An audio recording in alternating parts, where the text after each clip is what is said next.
Good morning, Hamilton. Welcome back to another version of Virtual Coffee with a Cop. As always, I'm your host, Jeff Klushman from Crime Prevention, and I have a special guest with me here today, Sergeant Rebecca Moran. You forgot. So, no, I paused for effect. Good morning, Hamilton.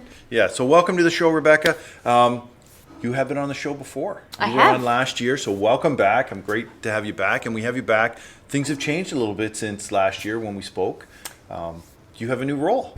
I do. Things have changed. I'm now the full-time sergeant and the 2S LGBTQIA plus liaison officer for Hamilton Police, which is a first, which I'm very excited about. Fantastic. And I'm going to hit you with a whole bunch of questions today, so get ready. Okay, let's go. Do other services have this role?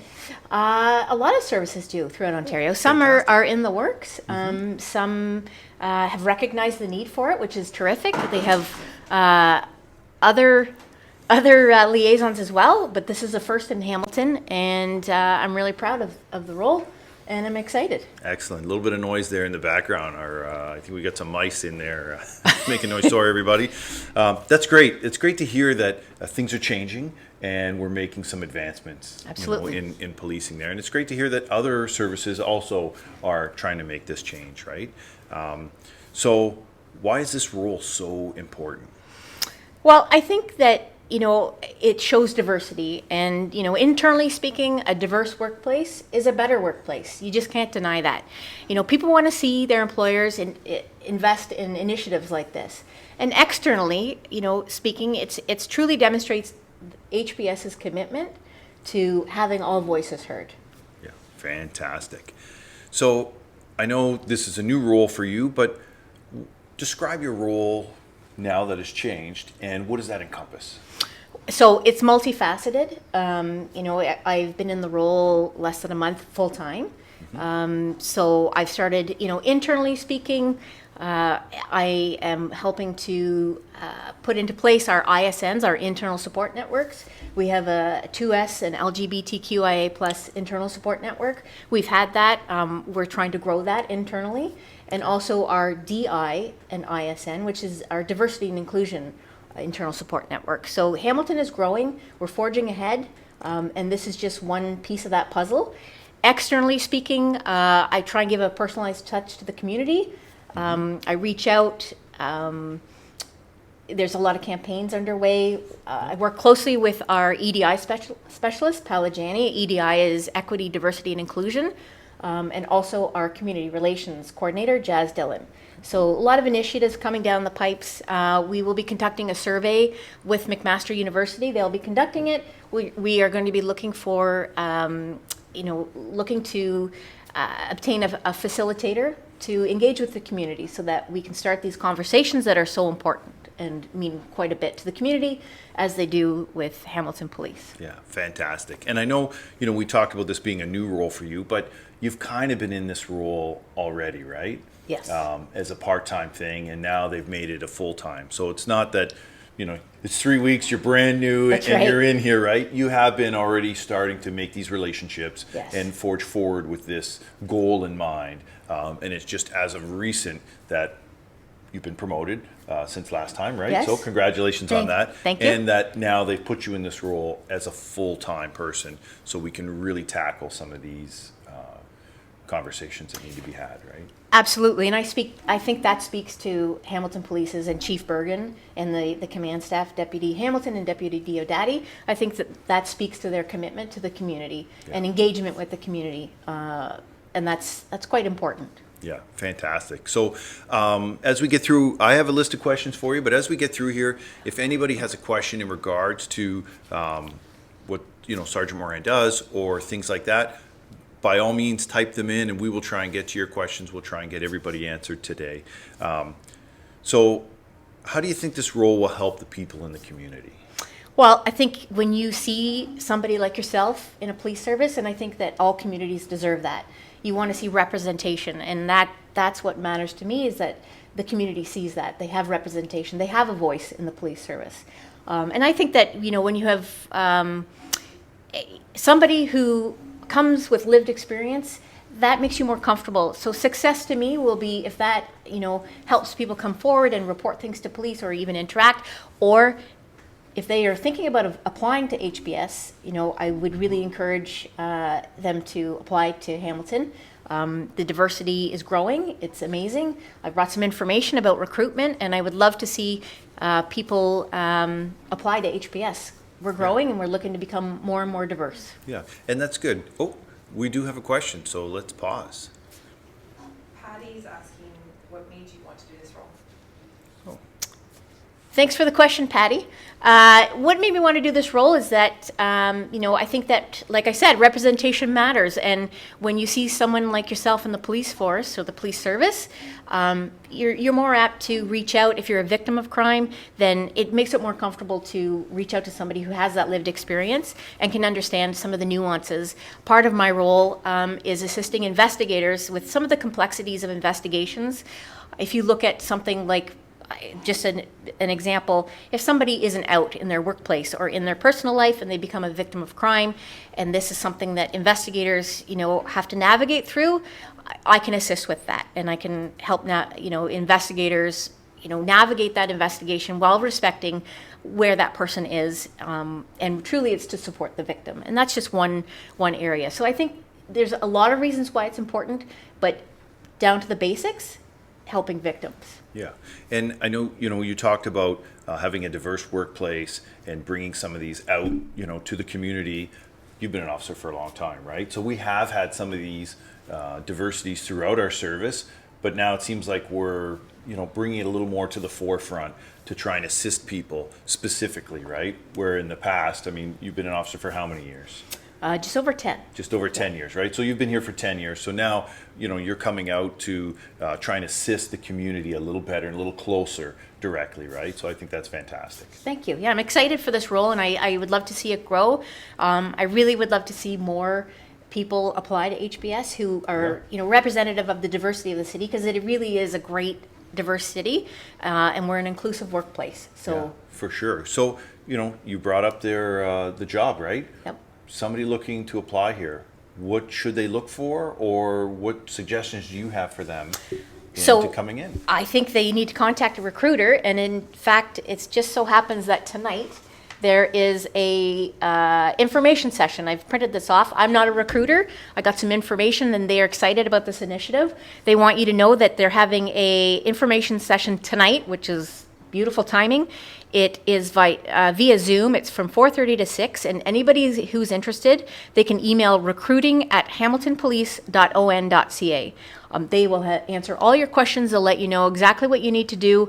I have a brief rundown of what it takes to apply to HBS. And if anybody needs assistance or they have any questions that they feel like, they want to give me a buzz, absolutely. My line's always open, and I'm happy to answer questions. But tonight, if you're interested, please log into that. Give them an email, and they'll give you the Zoom link, and they can answer all your questions. Okay, so they have to email recruiting first, and then they can get the links for Zoom? Yes. So they have it tonight, June 24th, 4:30 to 6. Anyone interested can email recruiting@hamiltonpolice.on.ca. If you're having any issues with that, you can call PC Ryan Smutnicki, and his number is 905-546-8918. Perfect. And just for those of you who didn't get that copy down, I'll post that after the show there, so you can actually get it and make sure that you've got the address right and you're not left out, because we don't want to see that, right? No. Yeah. And I see another question here. Somebody is asking, what are your objectives for this role? And that's from Kaya. Thank you for the question, Kaya. You know what? I'd like to engage more with youth in the community and have a positive impact with youth. In the past, I've reached out with Bernie Custis. They have a queer positive youth group, and I've interacted with them. Hopefully, when we see COVID is a thing in the past, it's in our rearview mirror, I can go back and attend in person, because that's something that's a passion of mine, and I love doing that. But if I can have an impact that it would encourage somebody to contact the police, even if they have a question, or they are a victim, or they have something to report, if my role helps encourage them and makes it easier, then that's what success looks like to me. Excellent, excellent. So getting back onto track there for recruitment and such things, somebody of this community that wants to apply, is it different for them?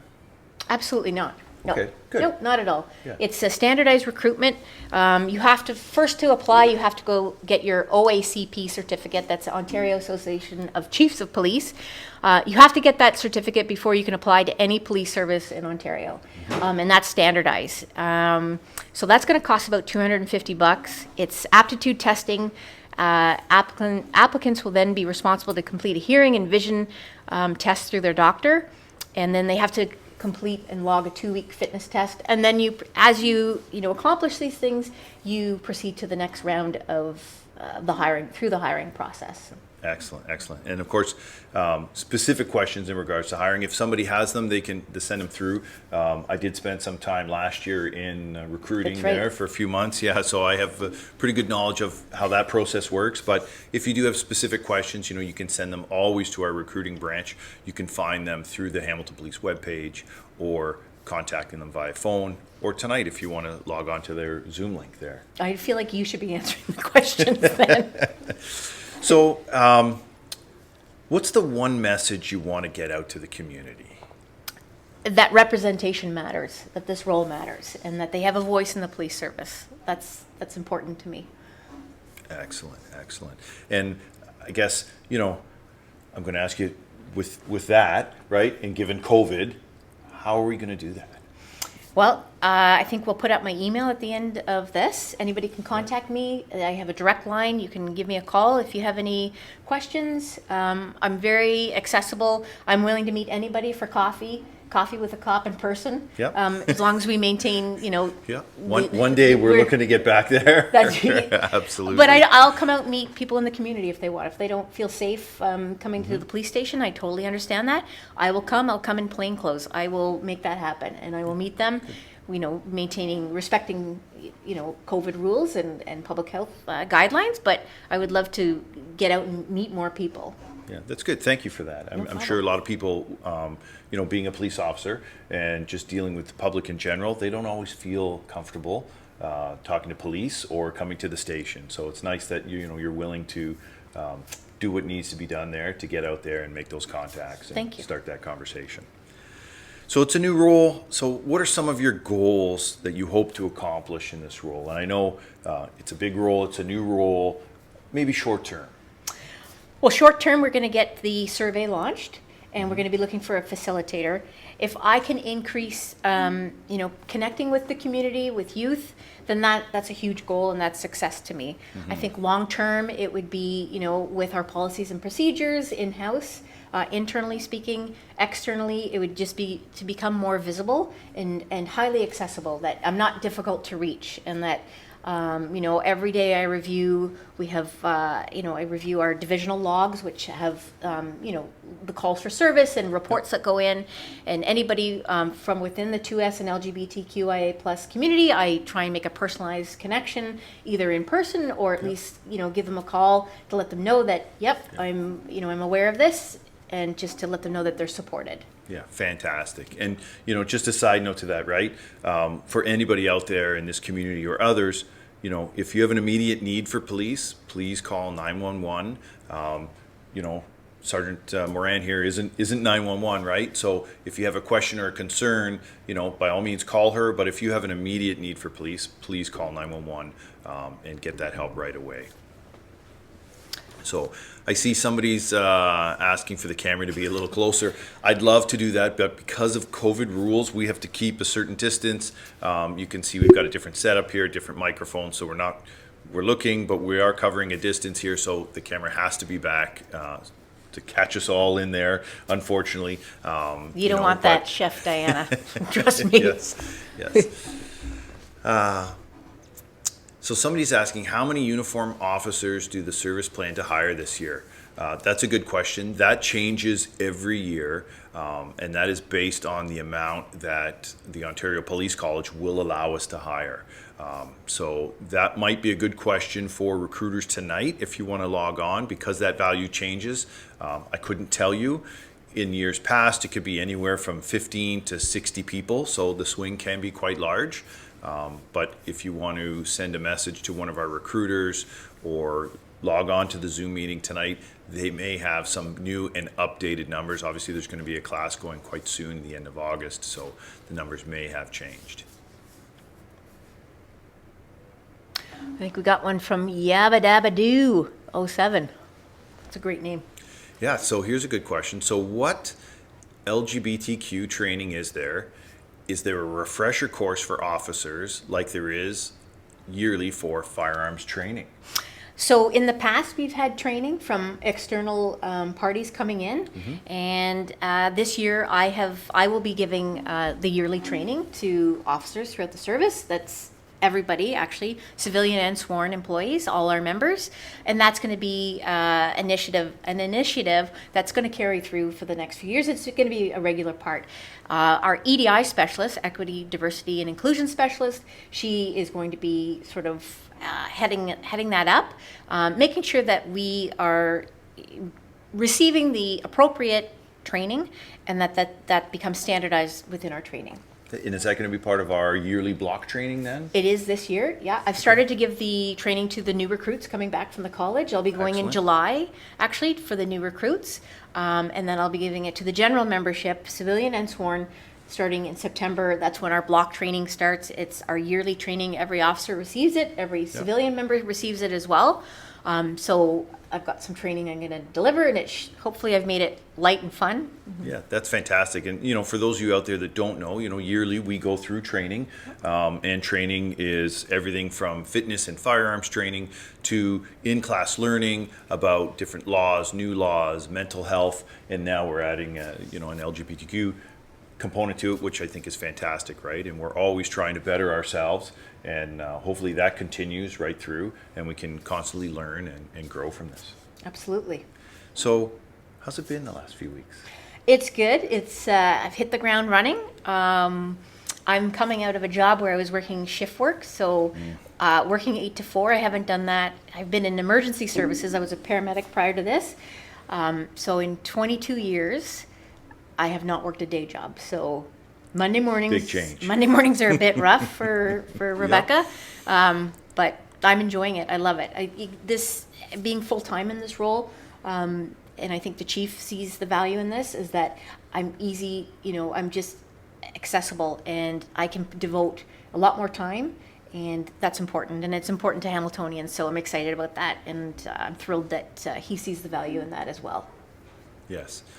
Somebody's asking here as well. Now I see, does Hamilton Police still use the cadet program? Yes, we do. The cadet program is a fantastic program where we hire young individuals who are thinking about policing but might not quite be there yet to apply, and they can do a 2-year stint as a cadet. We have quite a few in the service currently, and with that cadet program, they get to come around and they get to work in our victim service, our action team. We have several cadets in crime prevention.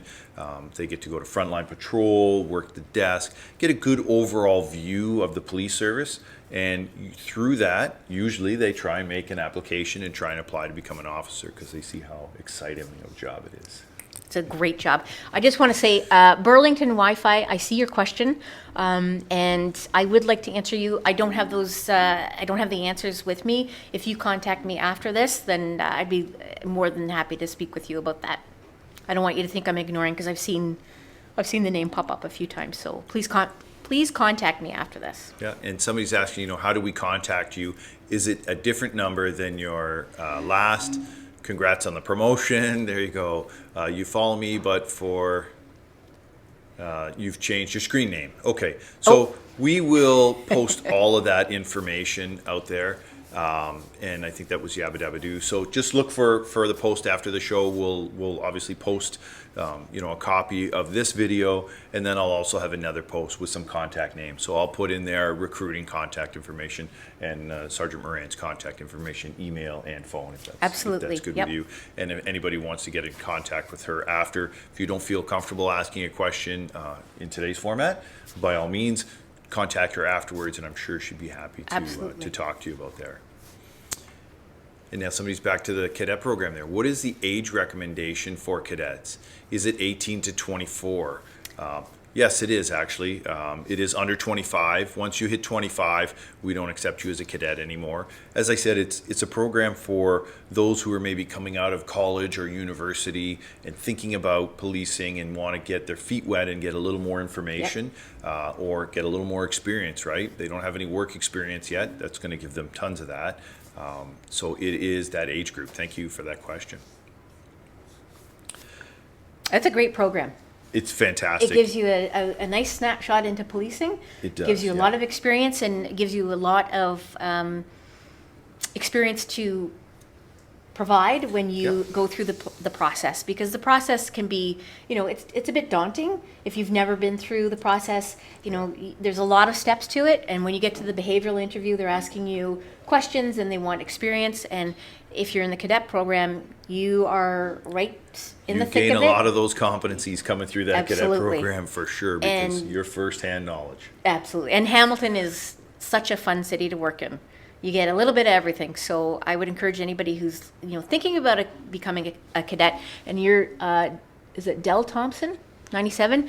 Dell, if you are close to 24, this is my personal opinion, I would think about going right to sworn. You're kind of inching up to the top of the cadet program, and if you're there, I would encourage you to look at sworn as well as one of your options. Yep, and Dell, if you want a little bit more information, last year on Coffee with a Cop, we did have the cadets on, and they did speak about their experiences and things. All of our previous versions of Coffee with a Cop are on our YouTube page. If you look at HPS Crime Prevention on YouTube, you'll find us there. We've got a ton of information and videos there. I always repost all of our Coffee with a Cop versions there, or podcast.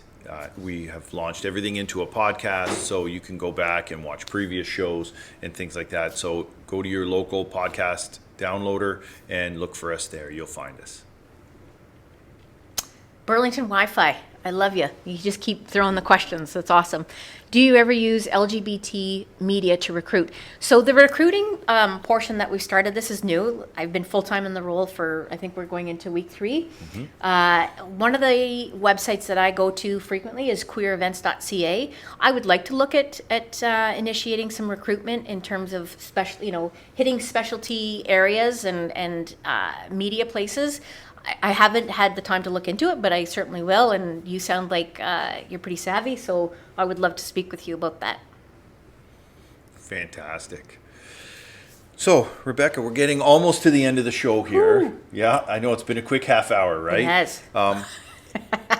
Anything else you want the viewers out there to know about your role, about Hamilton Police, recruiting, anything that we've talked about?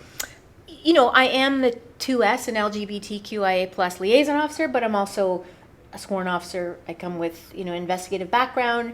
I'm a crisis negotiator. I'm on the police liaison team. So I don't want people to feel like they're excluded if they're not part of, the 2S LGBTQ community. You can contact me for anything. And I'm more than happy. If I don't have the answer, I'm going to steer you in the direction. It's not just, compartmentalized like that. So if you have questions about recruiting and you want to give me a call, that's fine. I'm probably going to call the number I gave you, which is 546-8918, and ask Officer Smutnicki. But if people, we're all accessible. Yeah, and that's one, good point to make there is that you ask every officer, they all have a different point of view and a different experience, right? So Absolutely. It's always nice to speak to multiple people to try and gain as much information as you can. And, I had certain roles in the police service. You've had certain roles in the police service. Everybody else has had different roles, right? So everybody brings their own flavor to it, I guess, or their own thoughts on what they've done and what they like and they don't like. So it's great that, you want to take on those positions here or take on the job of a police officer, and I recommend contacting any officer, specifically recruiting for a lot of their questions, but absolutely. just speak to any officer and everybody will be able to give you some kind of information as to their experience. Absolutely. And I think, when you talk to different people, you're going to get a different point of view. So when I came into policing, it was a second career for me, and I was a single mom of twins. It was very different. So, I went to a Women in Policing Symposium, and I was asked by a lot of women there, how did you handle daycare, which is, that's a significant issue for a lot of people. Yep. And I was able to answer that. Whereas, somebody who's 25 with no kids is coming, has been on the job for 2 years, they can provide a very different, point of view. So Exactly. sometimes it's good to get a few, find somebody that you connect with. Yep. You know what? I'm going to ask them, how did they do it? Yeah. So. Fantastic. And I see the questions are still coming in. This is All right. good. So Yabba Dabba Doo is wanting to know what support is there for a member of LGBT community as a recruit, knowing that they train elsewhere to begin. So I think what they're wanting to know is once you're hired here, you go to the Ontario Police College for 3 months. Right. What support do we have for them, or what supports are we going to have in place for them when they make that transition and they're essentially away from home, Right. trying to learn how to be a police officer before they come back to the service? So I'm a support. So that's part of my role. And I will be connecting with any new recruit that identifies and would like to reach out to me. Absolutely. I'll do those check-ins. It can be, you head up to the police college. It's a whole different world up there, and it comes at you fast and furious. When you get back, we have a lot of internal support networks. And you'll have me. I'll be checking in on you to make sure things are going well, if there's any issues. And of course, all those conversations at the request will remain confidential. So, our service has internal support networks, and that is to exactly what it is. It's internally, we support each other. The ISN, we have a 2S and LGBTQIA support network. We've just finished with our EDI specialist. She's put terms of reference, and that's something where, it has members of the community, but it also has a lot of allies in there, and that speaks volumes, and that I think speaks to HBS's commitment to diversity and inclusion and how important it is, and getting that support from your peers. And that goes for all new recruits, right? Absolutely. It's in Hamilton here, I think we do a fantastic job of supporting our recruits. Every single one of them. We don't just send you up to the college and leave you to be on your own and check in 3 months later, right? We have officers at the college that keep in contact with you daily, make sure you have everything you need. You're going to be successful. Obviously, it's our goal once you're hired to be successful, right? We want to see everybody succeed, come back to Hamilton with the most knowledge possible, and come out and, be a valid employee, Absolutely. right? So that goes for everybody. So thank you for those questions. All right, Sergeant Moran, I don't have any more questions for you. I hope, thank you for the opportunity, and I hope, people will use me in the community. And if you have anything that you want me to attend, please let me know. If it's an event or anything like that and you want me there, please connect with me. I'd be more than happy to.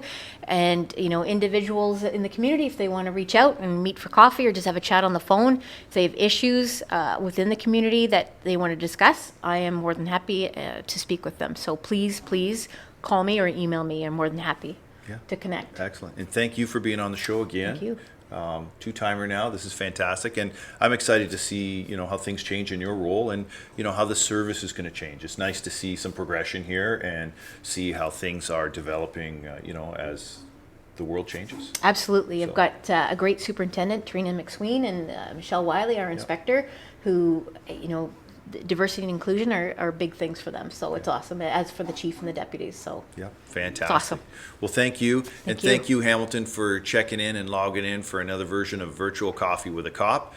If you have a question, you didn't get a chance to answer it today, or you didn't want to ask it in this format, by all means, contact Sgt Moran, or send her an email, or send us an email at Crime Prevention, and all that can be found on our Hamilton Police webpage. Thanks again, and we'll see you next time.